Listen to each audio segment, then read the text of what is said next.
Hey everybody, welcome to BGAL Live Studio here at the New York Life ACC Tournament. I'm John, as you know, and Noon's Magician has a great opportunity today to talk to Seth Greenberg. How's it going? Life any better? I couldn't stand it. So, Coach, obviously, first and foremost, Syracuse lost yesterday. What does that do for their NCAA tournament chances? They're kind of a little bit being held hostage by what happens in other conferences. I mean, Middle Tennessee doesn't win their league. Is that going to be a two-bid league? They're watching what's happening in the Atlantic 10, see if that's a bid stealer. I think they're in pretty good shape, and this is one of the arguments I used to always have when I was coaching, is that everyone talks about their non-conference strength of schedule. They don't have a win against the field in their non-conference. But isn't it your total body of work? If you look at their total body of work, they have 6 wins probably against the field. The one thing void is that breakthrough road win, that they would need. But when you look at this year's field, my gut feeling is they're going to play in the first 4, which some people would be disappointed in. I think once you get in the tournament, it's the tournament, and then you play your way in advance through the tournament. Syracuse kind of proved that last year. Exactly. And Jim, their style of play is extremely difficult. I mean, everything's about preparation. And when you have a short turnaround time, a short period of time to prepare, most times you want to prepare for anything you're doing, whether it's the future or your next game. And if you have a short time to prepare for that zone, you can't simulate that zone in your practice session, nor can you play it the way they play it. So I think that's an advantage to them, but they've got to get in first. Agreed. What do you think, comparing this year's team to last year's team, what does this year's team do better than last year's, and what does maybe this year's team do worse than last year's Syracuse team? I think the biggest thing is you guys took for granted your backcourt last year. See, you guys spent all your time complaining about Trevor Cooney and Mike Benajay, and Cooney doesn't do this, Cooney does that, and then after 10 games during the season, all right, Otto and the rest of the Orange fans, they realized, that backcourt was pretty good. Those guys could play the top of the zone. They had good size. They had good length. They could help us rebound. They could make shots, and they understood what coach wanted.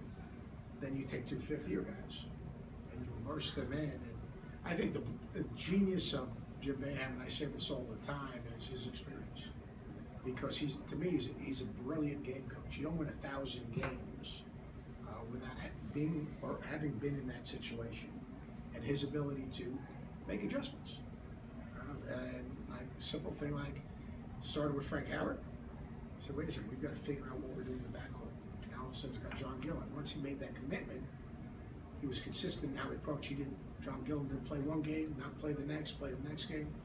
And it's like anything you do. You've got to have a clear path and a clear vision. Then you've got to make a commitment to it, and then you've got to stay the course. Because there are certain things that are out of your control.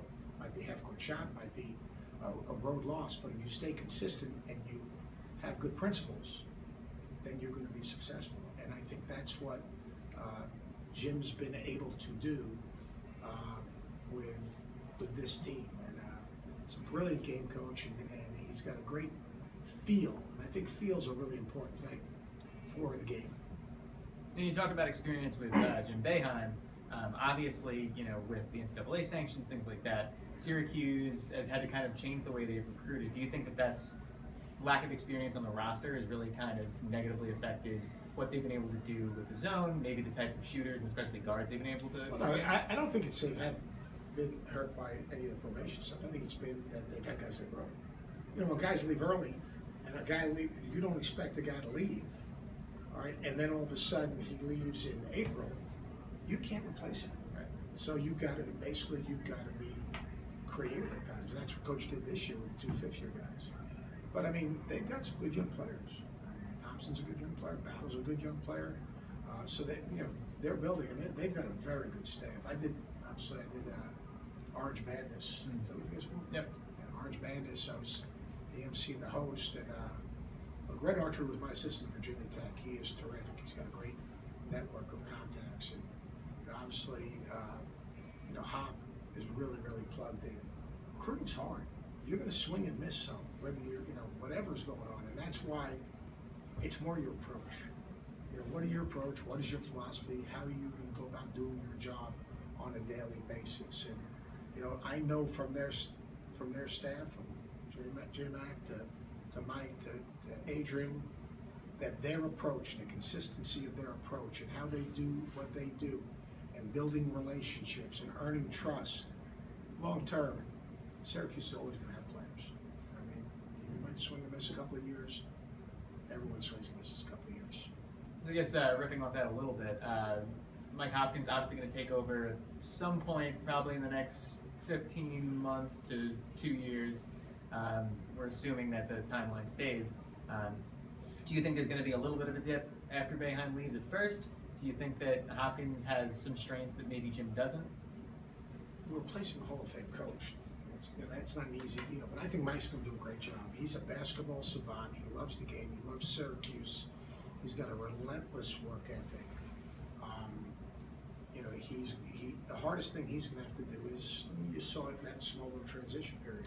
If you move over that one seat, your relationship at times can change with your players, and then you'll have all these other people pulling at you, and you've got to figure out how to manage that. And you know, managing all the things that are around you and being consistent with the things that are important, because whatever you know, to be good at anything, you got to figure out what's important. And you know, I think it's going to be the one challenge for Mike. He's going to want to do everything with the most successful people in every aspect of their lives, find out what's important, and they get really good at the things that are important.